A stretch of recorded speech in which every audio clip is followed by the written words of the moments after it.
Auzubillahiminash-shaytanir-rajim. Bismillahir-rahmanir-rahim. Amna Noor is here, students. I hope so you all are fine. Today the topic that I am going to discuss is importance of fertilizers.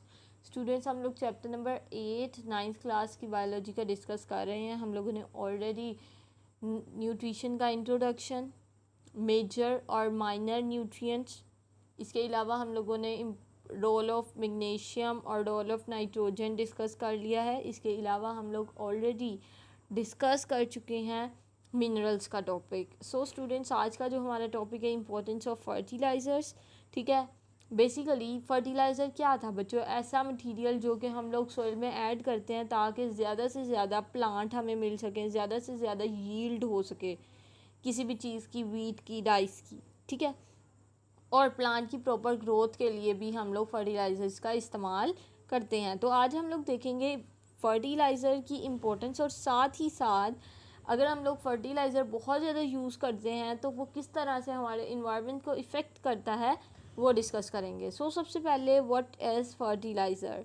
Basically बच्चों, humans जब plants की cultivation करते हैं, means कि वो wheat की cultivation करते हैं, राइस की कल्टीवेशन करते हैं, या डिफरेंट पल्सेस ग्रो करवाते हैं, तो वो डिफरेंट तरह के मटेरियल्स सॉइल में ऐड करते हैं, जिसकी वजह से क्या होता है, प्लांट बहुत अच्छी डिज़ायरेबल, बहुत अच्छी खूबियाँ शो करता है. मींस कि वो ज़्यादा फ्रूट दे देता है, बहुत ज़्यादा फास्टर ग्रोथ शो करता है, और प्यारे से अट्रैक्टिव से फ्लावर प्रोड्यूस करता है. ठीक है, अब वो मटेरियल जो बच्चों हमने मिट्टी में, सॉइल में ऐड किया था, उसे हम लोग क्या कहते हैं, फर्टिलाइज़र्स. और बच्चों फर्टिलाइज़र्स दो तरह के होते हैं, ऑर्गेनिक और इनऑर्गेनिक फर्टिलाइज़र. सबसे पहले हम लोग देखेंगे इनऑर्गेनिक फर्टिलाइज़र.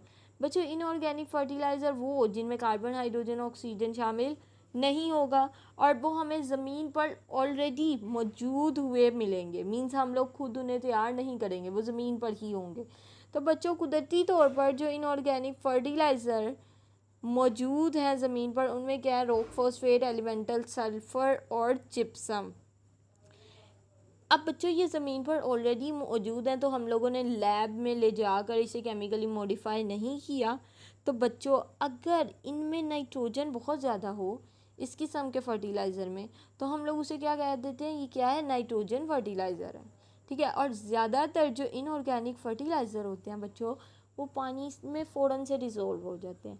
और जब वो पानी में फ़ौरन से डिज़ोल्व हो जाएंगे तो बच्चों क्या होगा, जब प्लांट अपनी रूट्स की मदद से वाटर को अब्जॉर्ब करेगा तो वो जो न्यूट्रिएंट्स है वो ऑटोमेटिकली प्लांट अपने साथ ले जाएगा. मीन्स जब प्लांट ने वाटर को अब्जॉर्ब किया तो जो न्यूट्रिएंट्स थे, जो ये फर्टिलाइज़र के एलिमेंट्स थे, ये भी वाटर में मौजूद थे, ये ऑटोमेटिकली प्लांट के अपर पार्ट्स यानी लीव्स और ब्रांचेस तक पहुंच जाएगा. तो क्या है, इनऑर्गेनिक फर्टिलाइज़र रेडीली प्लांट के लिए अवेलेबल होते हैं क्योंकि वो इजीली वाटर में डिसॉल्व हो जाते हैं.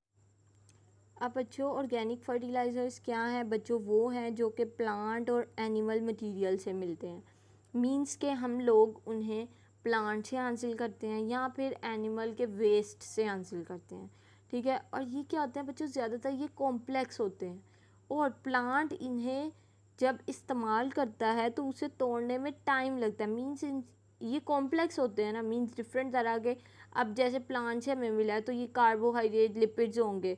अब उस कार्बोहाइड्रेट को प्लांट पहले तोड़ेगा, फिर उसमें कार्बन, हाइड्रोजन और ऑक्सीजन रिलीज़ होगा, फिर उसमें से कार्बन और हाइड्रोजन को इस्तेमाल करेगा. ठीक है, तो ये क्या है, टाइम कंज्यूमिंग होगा प्लांट के लिए. As compare to inorganic fertiliser में क्या हुआ था, वो इजीली वाटर में डिज़ोल्व हो गए थे और प्लांट ने उन्हें रूट्स की मदद से एब्जॉर्ब किया और पूरी बॉडी में ट्रांसफ़र कर दिया अपनी. लेकिन जो ऑर्गेनिक फर्टिलाइज़र है, क्योंकि वो प्लांट्स और एनिमल से मिलते हैं, ठीक है, वो कॉम्प्लेक्स होते हैं, तो प्लांट को उन्हें पहले तोड़ना पड़ेगा, और जब उन्हें तोड़ना पड़ेगा तो टाइम यूज़ होगा. अब मेन्योर और कंपोस्ट बच्चों are used as organic fertiliser. अब मेन्योर किसे कहते हैं बच्चों? ह्यूमन, मैन, यानी मेन्योर मैन से निकला है. तो बच्चों बेसिकली जो ह्यूमंस या फिर एनिमल्स का जो वेस्ट है उसे जब हम लोग फर्टिलाइज़र के तौर पर यूज़ करते हैं तो वो क्या होता है, ऑर्गेनिक फर्टिलाइज़र होता है. और कंपोस्ट भी बच्चों क्या है, ऑर्गेनिक सब्सटेंसेस लाइक लीव्स को कलेक्ट करके, जो गले सड़े पत्ते थे हम लोगों ने उन्हें भी एज अ फर्टिलाइज़र यूज़ किया तो वो भी क्या है, ऑर्गेनिक फर्टिलाइज़र है। तो ज़्यादातर जो ऑर्गेनिक फर्टिलाइज़र यूज़ होते हैं वो क्या है, मैन्योर और कंपोस्ट होते हैं। अब बच्चों जब हम लोग ये यूज़ करते हैं ना तो सॉइल की ड्रेनेज एबिलिटी बढ़ जाती है। मींस बच्चों जैसे अगर हम लोग कहें ना कि मट्टी है, हम लोगों ने एक पॉट में मट्टी रखी हुई है, तो मट्टी इस तरह से खुली खुली होनी चाहिए कि उसके अंदर होल्स इजीली होने चाहिए, इजीली विजिबल होने चाहिए, ताकि जब हम लोग वाटर डालें तो वो उन होल से पानी नीचे तक जा सके। ठीक है, तो क्या होता है सॉइल ड्रेनेज में क्या होता है, मट्टी की कैपेसिटी बढ़ जाती है कि जो हम लोगों ने मटेरियल ऐड किया है, वाटर ऐड किया है, वो नीचे तक पेनिट्रेट कर जाता है। एडेशन का क्या मतलब है, जब मट्टी में छोटे छोटे होल्स हैं तो इजीली हवा भी इसमें से गुजर जाएगी, इजीली हवा मौजूद हो मट्टी के अंदर, इसे क्या कहेंगे, एडेशन। और फिर क्या होगा, सोइल की न्यूट्रिएंट्स को पकड़ने की एबिलिटी भी क्या हो जाएगी, बढ़ जाएगी, जब हम लोग मेन्योर और कंपोस्ट को एज ऑर्गेनिक फर्टिलाइज़र यूज़ करेंगे। ठीक है, अब बच्चों कहते हैं कि हम लोग ऑर्गेनिक और इनऑर्गेनिक फर्टिलाइज़र में क्लियर कट डिफरेंस नहीं कर सकते।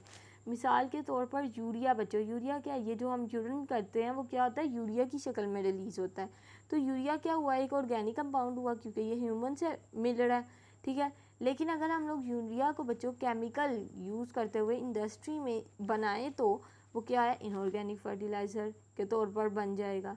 तो बच्चों इनमें डिफरेंस करना थोड़ा सा मुश्किल है। उसके बाद हम लोग देखेंगे कि ये जो फर्टिलाइज़र हैं किस तरह से हार्मफुल हैं, किस तरह से हमारे माहौल को इफ़ेक्ट करते हैं।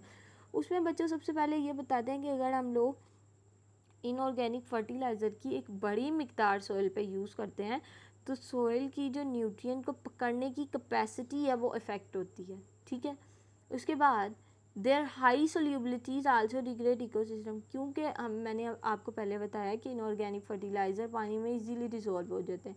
बच्चों जब ये इजीली डिज़ोल्व हो जाएंगे तो पानी में मिनरल्स की मिकदार बढ़ जाएगी। ठीक है, और इसे क्या कहेंगे, यूट्रोफिकेशन। ठीक है, उसके बाद बेसिकली फोस्फोरस की मिकदार जब पानी में बढ़ जाती है या मिट्टी में बढ़ जाती है उसे हम क्या कहेंगे, यूट्रोफिकेशन। उसके बाद बच्चों जब हम लोग नाइट्रोजन फर्टिलाइज़र को स्टोर करते हैं या फिर यूज़ करते हैं तो वो नाइट्रस ऑक्साइड रिलीज़ करता है जो कि एक ग्रीन हाउस गैस है, और एज अ रिज़ल्ट वो क्या है, ग्रीन हाउस की प्रॉब्लम, ग्लोबल वार्मिंग की प्रॉब्लम का बायस बनता है। उसके बाद अमोनिया गैस रिलीज़ होती है इनऑर्गेनिक फर्टिलाइज़र से, और जो एक्स्ट्रा अमोनिया बच्चों ये क्या करता है, सॉइल की एसिडिटी को बढ़ा देता है, मींस मट्टी एसिडिक हो जाती है। उसके बाद बहुत ज़्यादा नाइट्रोजन फर्टिलाइज़र को जब बच्चों हम लोग इस्तेमाल करते हैं तो वो पेस्ट प्रॉब्लम कोज करता है, मींस कि जो कीड़े मकोड़े हैं उनकी तादाद बढ़ जाती है। जब कीड़े मकोड़ों की बच्चों तादाद बढ़ गई तो इसका मतलब उनका रिप्रोडक्शन रेट बढ़ गया। ठीक है, और जब उनका रिप्रोडक्शन रेट बढ़ गया तो पेस्ट प्रॉब्लम्स इंक्रीज़ हो गई। उसके बाद बच्चों नेक्स्ट क्या है, अब इन मकासद के लिए साइंटिस्ट प्रेफर करते हैं कि सोइल में जब भी आप लोग फर्टिलाइज़र डालें तो फिर आप लोग पहले ये देख लें कि आपकी सोइल को कितने न्यूट्रिएंट्स की ज़रूरत है और उतनी ही अमाउंट में न्यूट्रिएंट्स प्रोवाइड करें, उससे ज़्यादा न्यूट्रिएंट्स प्रोवाइड ना करें। मज़ीद कि excessive amount of organic fertiliser जो है, मतलब एक ऑर्गेनिक फर्टिलाइज़र्स का भी बहुत ज़्यादा इस्तेमाल इन्वायरमेंटल प्रॉब्लम कोर्स करता है, क्योंकि इससे क्या होता है बच्चों, नाइट्रेट की लीचिंग होती है। लीचिंग कहते हैं एक ऐसे प्रोसेस को जिसमें नाइट्रोजन, जब बारिश हुई पानी की मदद से नाइट्रेट्स नीचे सॉइल में एब्जॉर्ब होना शुरू हो गए। ठीक है, और जब वो नीचे बिल्कुल जाते गए तो क्या लीचिंग, नाइट्रेट्स की लीचिंग का प्रोसेस होगा। नतीजा के तौर पर क्या होगा, वो नाइट्रेट्स जो थे जो ऊपर थे ज़मीन पर वो नीचे चले गए तो ज़मीन से उसका लॉस हो गया, और run of soluble organic compound, और नतीजा ये भी हो सकता है कि सोल्यूबल ऑर्गेनिक कंपाउंड बारिश के पानी की वजह से बहकर दूर चले जाएं और फिर वहाँ से समुद्रों में चले जाएं और सॉइल के लिए इजीली अवेलेबल नहीं होंगे। सो स्टूडेंट्स, ये था हमारा आज का टॉपिक। हम लोगों ने ऑर्गेनिक और इनऑर्गेनिक फर्टिलाइज़र्स के बारे में पढ़ा और हम लोगों ने इन्वायरमेंटल प्रॉब्लम्स देखी जो कि फर्टिलाइज़र से रिलेटेड थी। ठीक है, ये था हमारा आज का टॉपिक। आई होप सो आप लोगों को क्लियर हो गया होगा। If there is any problem you can ask in the comment section. Thank you so much. अल्लाह हाफिज़।